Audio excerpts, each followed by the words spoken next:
నమస్తే times today Telugu TV news కి స్వాగతం. ముందుగా బులెటిన్ల హెడ్లైన్స్. విజయనగరం నుండి విద్యాశాఖ మంత్రి శ్రీ బొత్స సత్యనారాయణ ప్రెస్ మీట్. వేసే డిక్లరేషన్ లోని హామీలను రేవంత్ సర్కార్ వెంటనే అమలు చేయాలి.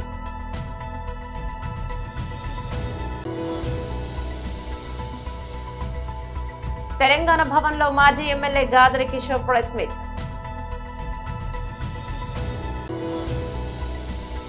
అల్లు అర్జున్ నంద్యాల పర్యటన, 2 కానిస్టేబుల్స్ పై వేటు.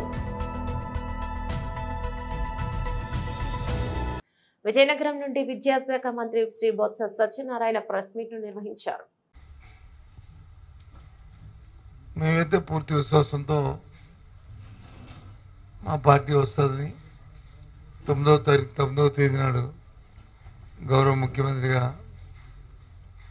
మళ్ళీ జగన్మోహన్ రెడ్డి గారు విశాఖపట్నంలో ప్రమాణ స్వీకారం చేస్తారు. సమయం తేదీని కూడా నిర్ణయించాం.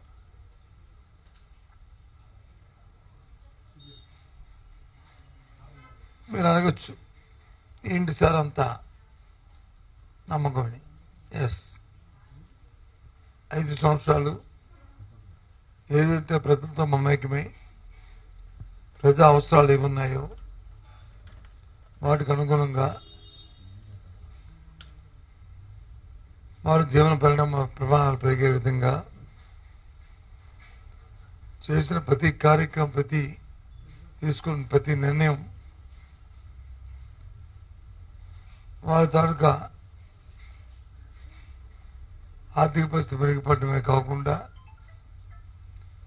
సమాజంలో, సంఘంలో ఒక గౌరవాన్ని కూడా ప్రతి సామాన్య పౌరుడికి వచ్చింది. ముఖ్యంగా మహిళలకి పెద్ద ఎత్తున అభిమానాన్ని గత ప్రభుత్వంలో చంపుకునే పరిస్థితులు ఉండేవి. ఇప్పుడు వాళ్ళకి ఆ పరిస్థితులు లేకుండా ఆత్మాభిమానం పెంపొందించుకుంటూ వారి పిల్లల్ని చక్కగా చదివించుకునే పరిస్థితులతో పాటు వారి విధానంలో కూడా మార్పులు వచ్చాయి. ఇది మాటల్లో కాదు, ఏ సూచిక తీసుకున్నా అన్ని సూచికలు కూడా ఇంతకుముందు దేశంలో 17, 18, 19 స్థానాలు ఉన్న జీడిపి కానీ, పర్ క్యాపిటల్ ఇన్కమ్ కానీ, ఏదో పావర్టీలో ఉన్న రిలేషన్ కానీ అన్నీ కూడా ఇప్పుడు 3, 4, 5 స్థానాల్లోకి రాష్ట్రం రావడం అనేది గొప్ప పరిణామం, గర్వకారణం కూడా రాష్ట్రానికి. ముఖ్యంగా ఇంట్లో విద్య, వైద్యం ఈ 2 ఒక మార్పులు తీసుకొచ్చాం, పెద్ద మార్పులు తీసుకొచ్చాం, విప్లవాత్మకమైన మార్పుల్ని, రిఫార్మ్స్ జరిగినాయి. ఆ రిఫార్మ్స్ మామూలు రిఫార్మ్స్ కాదు, అవి రెవల్యూషనరీ రిఫార్మ్స్ అవి జరుగుతున్నాయి. అవి కొనసాగాలంటే, అలాగే జరుగుతున్న 5 సంవత్సరాల పరిపాలనని చూసి ఈ విధానాలు కొనసాగాలంటే వైఎస్ఆర్సీ పార్టీకి ఓటిమ్మని, జగన్మోహన్ రెడ్డి మళ్ళీ ముఖ్యమంత్రి చేయమని కోరాం. ఇలా కోరిన ప్రస్తుతం ఉన్న ప్రజాస్వామ్యంలో, రాజకీయాల్లో స్వాతంత్రం వచ్చిన తర్వాత మొట్టమొదటి పార్టీ, మొట్టమొదటి వ్యక్తి జగన్మోహన్ రెడ్డి, వైఎస్ఆర్సీ పార్టీ. ఇందులో సందేహం లేదు. ఏ పార్టీ కూడా గత 5 సంవత్సరాలు నా పరిపాలన చూసిన కుటుంబం ఎప్పుడు కూడా ఏ ఒక్కరు కూడా అడగలే. కానీ ఈనాడు మేము అడిగాం, చెప్పాం. ఇకపోతే విజయనగరం జిల్లాలో ఏదైతే గత ఎన్నికల్లో 9 స్థానాలకి 9 స్థానాలు కూడా ఎరస్టోరి విజయనగరంలో మా పార్టీకి విజయం చేకూర్చారు. మళ్ళీ కూడా అదే విశ్వాసంతో ఈసారి కూడా గెలిపిస్తారనే దృఢ నమ్మకంతో ఉన్నాం. 5 సంవత్సరాలు ఈ జిల్లాలో ఉన్న ఏ అవసరం ప్రజలకి ఏ అవసరాలు తీర్చాం. విద్యాపరంగా కానీ వైద్యపరంగా కానీ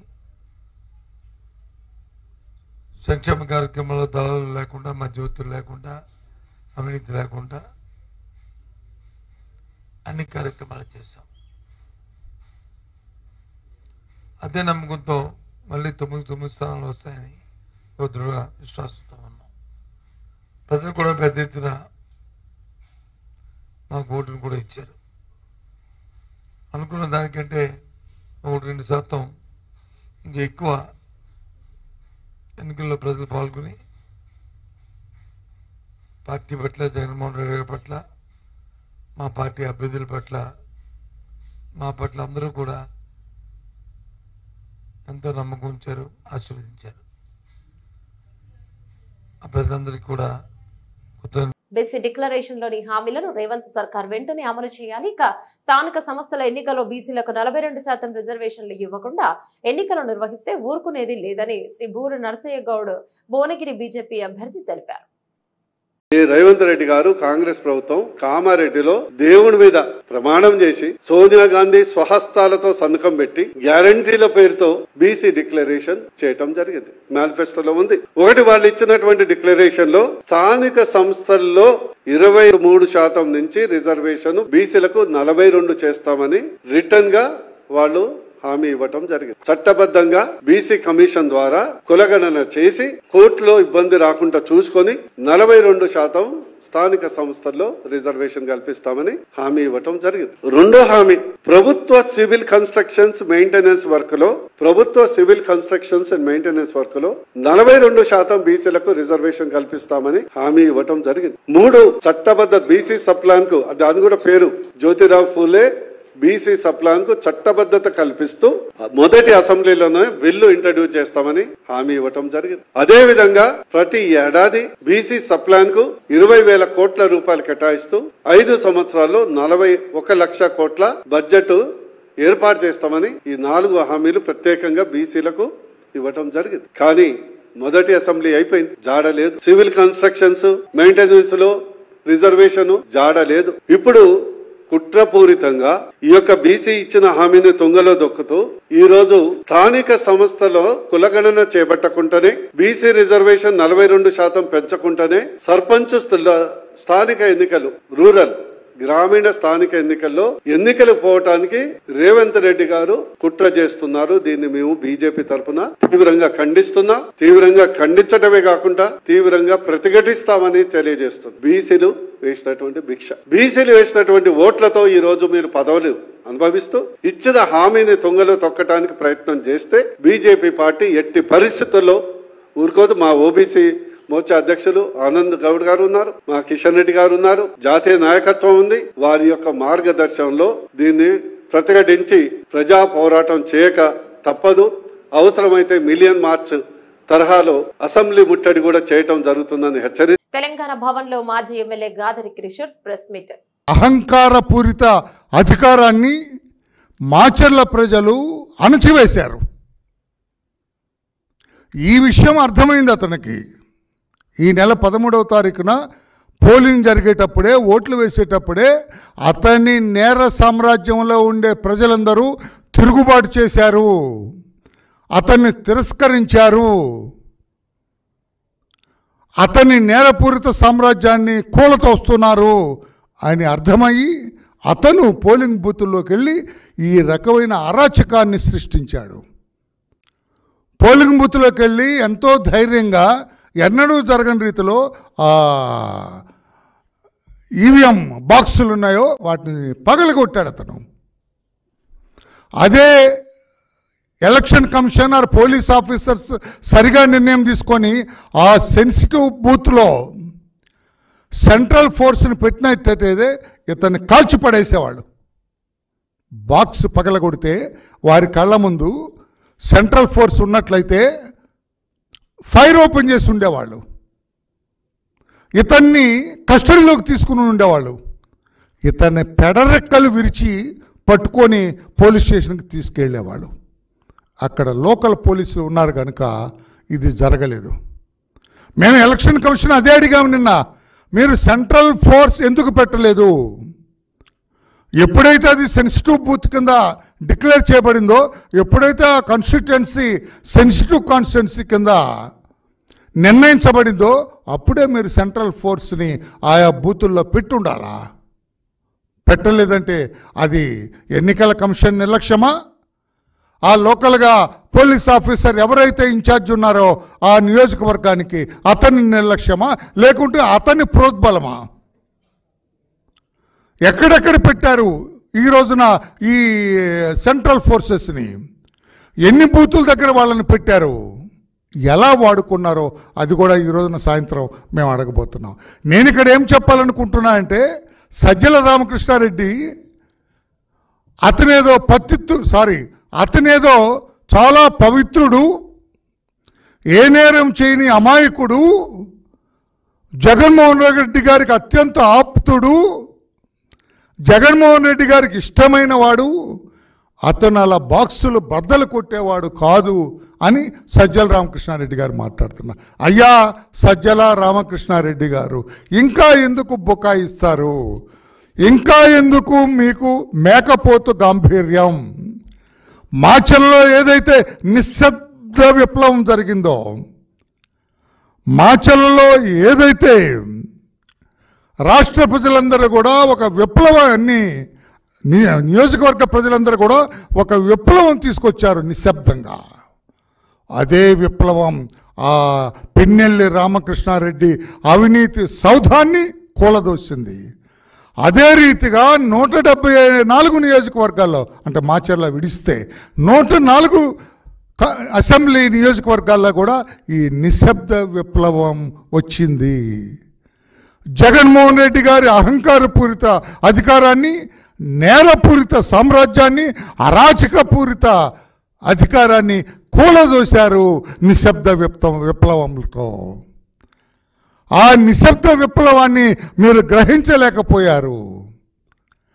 జగన్మోహన్ రెడ్డి గారి రాక్షస పరిపాలన 5 సంవత్సరాలు భరించిన రాష్ట్ర ప్రజలు నిశ్శబ్ద. హీరో అల్లు అర్జున్ నంద్యాల పర్యటన సందర్భంగా భారీ సంఖ్యలో అభిమానులు గుమికూడడంతో కేంద్ర ఎన్నికల సంఘం సిఈసి సీరియస్ గా స్పందించింది. భారీ జన సమీకరణ జరుగుతోందని సమాచారం అందించే లేదనే కారణంతో 2 కానిస్టేబుల్స్ పై చర్యలకు ఆదేశించింది. ఇక ఎస్పీ రఘువీర్ Reddy, DSP Ravinder Reddy, 2 town CI రాజారెడ్డిలకు నోటీసులను జారీ చేస్తుంది. దీంతో ఎస్పీ కానిస్టేబుల్ స్వామినాయక్ నాగరాజులను ఉన్నతాధికారులు విఆర్ కు పంపించారు. ఇక ఈ మేరకు తాజాగా ఆదేశాలు జారీ చేసినట్లు ఉన్నతాధికారులు వెల్లడించారు. అల్లు అర్జున్ పైన కేసు నమోదు చేసినట్లు తెలిపారు. నంద్యాల అభ్యర్థి తన స్నేహితుడు శిల్పా రవిచంద్ర కిషోర్ రెడ్డికి మద్దతుగా ఇటీవల అల్లు అర్జున్ ఎన్నికల ప్రచారాన్ని నిర్వహించారు. ఈ నెల 11న తన సతీమణితో కలిసి స్నేహితుడి నివాసానికి వెళ్లారు. హీరో వస్తున్నాడని తెలిసి పెద్ద సంఖ్యలో ఆయన అభిమానులు శిల్పా రవిచంద్ర ఇంటికి చేరుకున్నారు. వేలాదిగా తరలి వచ్చిన అభిమానులతో శిల్పా రవిచంద్ర నివాస ప్రాంతం కిక్కిరిసిపోయింది. ఓవైపు రాష్ట్రంలో ఎన్నికల కోడ్ అమల్లో ఉండగా భారీ ఎత్తున జనం గుమిగూడడంపై సిఈసి సీరియస్ గా స్పందించింది. విషయం ఉన్నతాధికారులకు తెలియజేయడంలో, ఎన్నికల సంఘం దృష్టికి తీసుకురావడంలో విఫలమైన పోలీసు సిబ్బందిపై చర్యలు తీసుకోవాలని ఆదేశించింది. ఈ మేరకు ఈసీ నుంచి నోటీసులు అందుకున్న ఎస్పీ, డిఎస్పీ 2 కానిస్టేబుళ్లపై చర్యలు తీసుకున్నారు. దీనిపై స్థానిక రిటర్నింగ్ అధికారి ఫిర్యాదు చేయడంతో హీరో అల్లు అర్జున్ తో పాటు వైసీపీ అభ్యర్థి శిల్పా రవిచంద్రారెడ్డిపై కేసు నమోదు చేశారు. కేసీఆర్ హయాంలో ప్రతిష్టాత్మకంగా చేపట్టిన యాదాద్రి థర్మల్ పవర్ స్టేషన్ విద్యుత్ ఉత్పత్తికి సిద్ధమవుతోందని బీఆర్ఎస్ అధినేత దృఢ సంకల్పానికి ఇదే నిదర్శనమని బీఆర్ఎస్ వర్కింగ్ ప్రెసిడెంట్ కేటీఆర్ అన్నారు. ఈ మేరకు ఆయన ఎక్స్ వేదికగా ట్వీట్ చేశారు. అయితే నల్గొండ జిల్లా దామచర్ల మండలం వీర్లపాలెం వద్ద నిర్మిస్తున్న ఈ ప్లాంట్ లో 2 యూనిట్లలో బాయిలర్లను మండించే ప్రక్రియ లైటప్ కొన్ని రోజుల క్రితం పూర్తయింది. దీంతో జెన్కో అధికారులు అక్టోబర్ 10 నాటికి 800 మెగావాట్ల సామర్థ్యం గల ఈ 2 యూనిట్ల నుంచి విద్యుత్ ఉత్పాదన ప్రారంభించాలని నిర్ణయించారు. అయితే ఈ నేపథ్యంలో కేటీఆర్ ట్వీట్ చేశారు. యాదాద్రి పవర్ స్టేషన్ లో 1-2 యూనిట్లలో బాయిలర్ లైటప్ ప్రక్రియ విజయవంతమైందని గత వారం ఇంజనీర్లు చెప్పడం ఎంతో ఆనందంగా ఉందన్నారు. ఇక మొత్తం 4000 మెగావాట్లు 5x400 సామర్థ్యంతో రాష్ట్ర ప్రభుత్వం నడుపుతున్న దేశంలోనే అతిపెద్ద థర్మల్ పవర్ ప్లాంట్ ఇదే అన్నారు. ఇక యాదాద్రి థర్మల్ పవర్ స్టేషన్ నిర్వహణను తమ ప్రభుత్వం BHEL కు అప్పగించిందని తెలిపారు. ఈ ప్రాజెక్టు విలువ సుమారు 20,400 కోట్లన్నారు. 2014 కేవలం 7,770 మెగావాట్ల స్థాపితం సామర్థ్యం నుండి బీఆర్ఎస్ ప్రభుత్వం 10 ఏళ్లలో విద్యుత్ స్థాపిత సామర్థ్యాన్ని దాదాపు 20,000 మెగావాట్లకు పెంచిందన్నారు. యూనివర్సిటీ విద్యార్థిని పల్లి బఠానీలు అమ్ముకునే వ్యక్తిగా కించపరిచిన మాజీ మంత్రి కేటీఆర్ క్షమాపణ చెప్పాలని నిరుద్యోగ జేఏసీ చైర్మన్ మానవతారాయ్ డిమాండ్ చేశారు. కేటీఆర్ వ్యాఖ్యలను నిరసిస్తూ ఉస్మానియా యూనివర్సిటీలో కేటీఆర్ దిష్టిబొమ్మను దహనం చేశారు. ఈ సందర్భంగా ఆయన మాట్లాడుతూ బిట్స్ పిలానీలో చదువుకున్న వారు ప్రజలకు సేవ చేసే రాజకీయాలలో ఎవరూ లేరని, ఉస్మానియా యూనివర్సిటీలో చదువుకున్న పివి నరసింహారావు, జయపాల్ రెడ్డి లాంటి ఎంతో మంది రాజకీయ పదవులలో ఉండి ప్రజలకు సేవ చేశారని గుర్తు చేశారు. ఎంతో మంది యూనివర్సిటీ విద్యార్థులు ఎమ్మెల్సీ అభ్యర్థి మల్లన్నను పల్లి బఠానీ అమ్ముకునే వ్యక్తిగా కించపరిచిన కేటీఆర్ ఉస్మానియా యూనివర్సిటీ విద్యార్థులను అవమానించినట్లేనని ఆగ్రహం వ్యక్తం చేశారు. అసెంబ్లీ ఎన్నికల్లో ప్రజలు తీర్పునిచ్చినా వారు ఇంకా తమ పంతాను మార్చుకోకుండా తమ ఇష్టారీతిన మాట్లాడుతున్నారన్నారు. కేటీఆర్ వెంటనే ప్రభుత్వ యూనివర్సిటీలో చదువుతున్న విద్యార్థులకు బహిరంగ క్షమాపణ చెప్పాలని సందర్భంగా డిమాండ్ చేశారు. చదివిన విద్యార్థుల్ని పల్లి బఠానీలతో పోల్చిన కేటీఆర్, విశ్వవిద్యాలయాల్లో చదివిన విద్యార్థుల్ని పల్లి బఠానీలతో పోల్చి అవమానపరిచిన కేటీఆర్, విశ్వవిద్యాలయాల్లో చదివిన విద్యార్థుల్ని పల్లి బఠానీ. ఎన్నికల్లో రాజకీయ లబ్ధి కోసం ఏవైతే ప్రభుత్వ యూనివర్సిటీలు ఉన్నాయో కాకతీయ, ఉస్మానియా యూనివర్సిటీలో చదివే విద్యార్థుల యొక్క మేధావుల్ని యొక్క త్యాగాలను కేటీఆర్ గారు నిన్న పల్లి బఠానీలతో పోల్చి అవమానపరిచారు. అంటే బిట్స్ పిలానీలో చదివిన వాళ్లే గొప్పోళ్ళ? నేను అడుగుతున్నా, ఈ బిట్స్ పిలానీలో చదివినోడు ఎవడు ఈ దేశానికి ప్రధానమంత్రి అయిండు, ఎవడు ఈ ఒక రాష్ట్రానికి ముఖ్యమంత్రి అయిండు చెప్పగలరా కేటీఆర్ గారు? ఉస్మానియా, కాకతీయ, ఇతర విశ్వవిద్యాలయాల్లో చదివిన వాళ్ళు పట్టభద్రులంతా కూడా ఐఏఎస్లుగా, ఐపీఎస్లుగా, డిఎస్పీలుగా, సిఐలుగా, ఎస్ఐలుగా, కానిస్టేబుల్గా ప్రజలకు సేవ చేస్తున్నారు ప్రభుత్వ ఉద్యోగులుగా. ఎవడన్నా బిట్స్ పిలానీలో చదివిన వాడు ఎవడన్నా ప్రభుత్వ ఉద్యోగం చేస్తాడా? ఇవాళ కావాలని చెప్పి ఎన్నికల్లో అంటే తక్కువ చేసి కించపరిచే విధంగా మీరు మాట్లాడారు కాబట్టి ప్రభుత్వ విశ్వవిద్యాలయాల్లో చదివిన విద్యార్థుల్ని పల్లి బఠానీలతో పోల్చి అవమానపరిచారు కాబట్టి బేషరతుగా మీరు వెంటనే క్షమాపణ చెప్పాలి. చెప్పకపోతే నిరుద్యోగ జేఏసీ ఊరుకోదని చెప్పి హెచ్చరిస్తున్నాం. అదేవిధంగా ఈ యూనివర్సిటీ చదివిన వాళ్ళు ఎంతమంది గొప్పోళ్ళు అయ్యారు. మీ నాన్నగారు ముఖ్యమంత్రి అయ్యారు, మర్చిపోయినరా? ఉస్మానియా యూనివర్సిటీ చదివినా అని చెప్పుకున్నారు వాళ్ళు గొప్పగా. అదేవిధంగా పివి నరసింహారావు గారు ప్రధానమంత్రి అయ్యారు ఇదే యూనివర్సిటీ, ఉస్మానియా యూనివర్సిటీలో చదివి. ఎన్నో యూనివర్సిటీలో చదివిన వాళ్ళు గొప్ప గొప్ప నాయకులు, నేతలుగా అవతరించి లోక్సభ స్పీకర్ అయ్యారు. అదేవిధంగా విఎస్ రమాదేవి గవర్నర్ అయింది. అదేవిధంగా బుద్ధదేవ్ కర్ణాటక ముఖ్యమంత్రి అయ్యారు. జైపాల్ రెడ్డి గారు కేంద్ర మంత్రిగా ఉత్తమ పార్లమెంటేరియన్ గా సేవలు అందించారు. ఇంత గొప్ప గొప్ప నాయకులంతా ఉస్మానియా యూనివర్సిటీ, కాకతీయ యూనివర్సిటీలో పుడితే కాకతీయ యూనివర్సిటీలో చదివిన, ఉస్మానియా యూనివర్సిటీలో చదివిన మల్లన్నని కించపరిస్తే మా అందరినీ కూడా కించపరిచినట్టే. అంటే మల్లన్న పల్లి గవర్నమెంట్ యూనివర్సిటీ చదివిన మల్లన్న పల్లి బఠానీలు అయితే మేమంతా కూడా పల్లి బఠానీలేనా? తప్పు మాట్లాడి వెంటనే ఉపసంహరించుకోవాలి, లేకపోతే ఊరుకోమని చెప్పి హెచ్చరిస్తున్నాం. అందుకే నిరసనగా ఈ రోజు ఆర్ట్స్ కాలేజ్ వద్ద మరి కేటీఆర్ గారి యొక్క దిష్టి బొమ్మను దగ్ధం చేయడం జరిగింది. బీఆర్ఎస్ పార్టీ కుటుంబీకులను కంటికి రెప్పలా కాపాడుకుంటాను, అధైర్యపడకండి. మాజీ ఎమ్మెల్యే ఆల వెంకటేశ్వరరెడ్డి దేవరకద్ర నియోజకవర్గం చిన్న చింతకుంట మండలం మద్దూరు గ్రామంలో బీఆర్ఎస్ కార్యకర్త నాగన్న రోడ్డు ప్రమాదంలో మరణించారు. అయితే మాజీ ఎమ్మెల్యే ఆల వెంకటేశ్వరరెడ్డి వారి కుటుంబానికి పెద్దన్నగా అండగా నుంచి ప్రత్యేక చొరవతో బీఆర్ఎస్ పార్టీ ఇన్సూరెన్స్ ద్వారా 2 లక్షల రూపాయలను మంజూరు చేయించుకుని బీఆర్ఎస్ ప్రజా ప్రతినిధులు, నాయకులతో కలిసి శుక్రవారం సాయంత్రం గాలివాన్లో నేరుగా కార్యకర్త ఇంటికి వెళ్లి వారి కుటుంబ సభ్యులు సత్యమ్మకి 2 లక్షల చెక్కును అందజేశారు. మద్దూరు గ్రామస్తులు మాజీ ఎమ్మెల్యేకు కృతజ్ఞతలను తెలిపారు.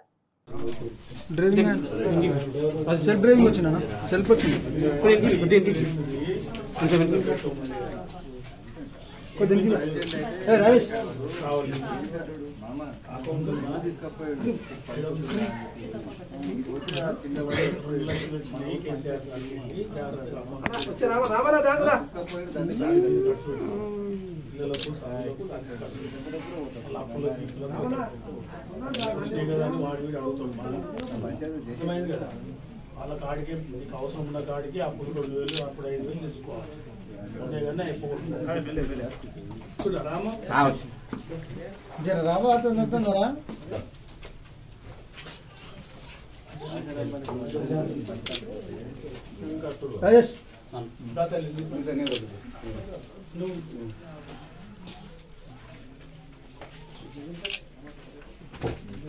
ఇంటికి పోయి తీరాస్తా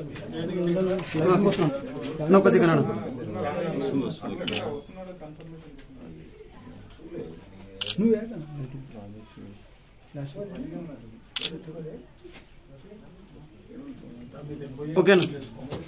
మేడ్చల్ జిల్లా శామీర్పేట మండలంలోని బొమ్మరాజ్పేట గ్రామంలోని పెద్ద చెరువు FTL బఫర్ జోన్లలో నిర్మించిన ప్రహరీ గోళ్లను ఇరిగేషన్ అధికారులు కూల్చివేశారు. సుమారు 25 ఎకరాల FTL స్థలంలో నిర్మించిన ప్రహరీ గోళ్లను తొలగించి ఇక అందులో మాజీ మంత్రి మల్లారెడ్డికి సంబంధించిన సర్వే నెంబర్ 408లో 7 ఎకరాల ప్రహరీ గోడను ఉన్నతాధికారులు DLPO ఆదేశాల మేరకు శామీర్పేట రెవెన్యూ ఇరిగేషన్ అధికారులు JCB సాయంతో కూల్చివేశారు.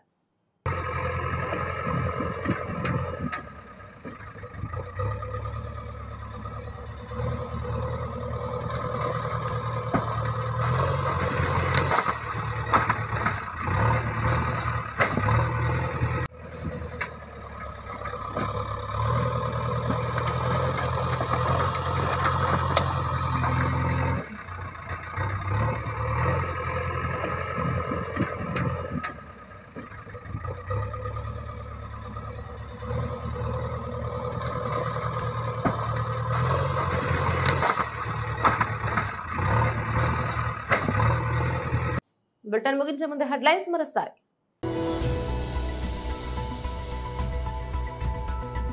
విజయనగరం నుండి విద్యాశాఖ మంత్రి Shri Botsa Satyanarayana press meet. BC declaration లోని హామీలను రేవంత్ సర్కార్ వెంటనే అమలు చేయాలి.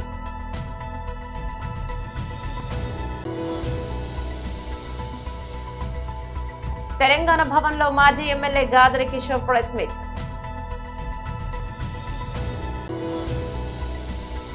అల్లు అర్జున్ నంద్యాల పర్యటన, 2 కానిస్టేబుల్స్ పై వేటు. ఇవి బులెటిన్ అప్డేట్స్. మరో బులెటిన్ లో మళ్ళీ కలుసుకుందాం. సెలవు. నమస్తే.